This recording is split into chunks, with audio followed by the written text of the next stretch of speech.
పెద్దపల్లి నియోజకవర్గ బీఆర్ఎస్ కార్యకర్తల విస్తృత స్థాయి సమావేశంలో ఘర్షణ వాతావరణం నెలకొంది. మాజీ ఎమ్మెల్యే దాసరి మనోహర్ రెడ్డి ఓటమికి కారణమైన వారిని స్టేజ్ పైకి ఎలా పిలుస్తారని బీఆర్ఎస్ పార్టీ కార్యకర్త తబ్రేజా ఆందోళన చేశారు. స్టేజ్ పై నుంచి వారిని దించేయాలని డిమాండ్ చేశారు.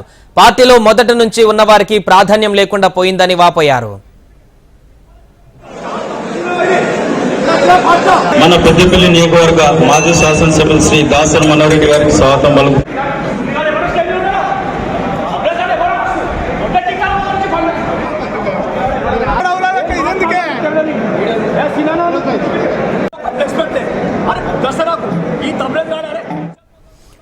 పెద్దపల్లి నియోజకవర్గ బీఆర్ఎస్ కార్యకర్తల విస్తృత స్థాయి సమావేశంలో ఘర్షణ వాతావరణం నెలకొంది. మాజీ ఎమ్మెల్యే దాసరి మనోహర్ రెడ్డి ఓటమికి కారణమైన వారిని స్టేజీ పైకి ఎలా పిలుస్తారని బీఆర్ఎస్ పార్టీ కార్యకర్త తబ్రేజ్ ఆందోళన చేశారు.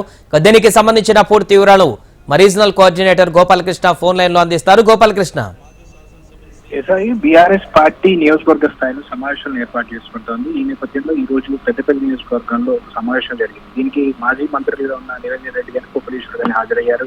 అయితే మంత్రులు వచ్చే ముందు అక్కడ ఉన్నటువంటి కొంతమంది నాయకుల్ని వేదిక మీదకి పిలిచారు. వేదిక మీదకి పిలిచినటువంటి సందర్భంలో మొదటి నుంచి బీఆర్ఎస్ పార్టీలో ఉన్న వాళ్ళకి సరైన గుర్తింపు లేకుండా ఇప్పుడు కొత్తగా ఇటీవల పార్టీలో జాయిన్ అవ్వడం, మరోవైపు ఓటమికి కారణమైన వాళ్ళందరినీ కూడా స్టేజ్ మీదకి పిలుస్తున్నారంటూ ఒక కార్యకర్త ఆందోళన వ్యక్తం చేశాడు.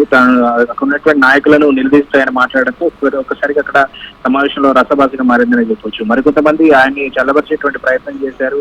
అయితే గతంలో ముందు అసెంబ్లీ ఎన్నికల ముందు పార్టీని వీడి పార్టీలోకి మళ్లీ వచ్చారు. పార్టీని వీడిన సందర్భంలో ఎమ్మెల్యేగా నిలబడినటువంటి దాసరి మనోహర్ రెడ్డి ఓటమికి పనిచేస్తామని చెప్పిన వాళ్ళంతా కూడా ఇప్పుడు మళ్లీ స్టేజ్ పైకి రావడాన్ని ఆయన అసహనం వ్యక్తం చేశారు. మొదటి నుంచి పార్టీలో ఉంటూ పార్టీకి సేవ చేస్తున్న తనలాంటి వారికి ఎక్కడ గుర్తింపు లేకుండా పోయిందంటూ వాపోతున్నారు.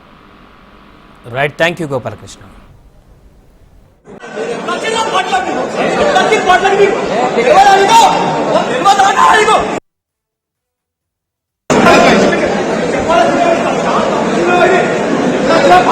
మన పెద్దపల్లి నియోజకవర్గ మాజీ శాసనసభ్యులు శ్రీ దాసరి మనోహర్ రెడ్డి గారికి స్వాగతం పలుకు.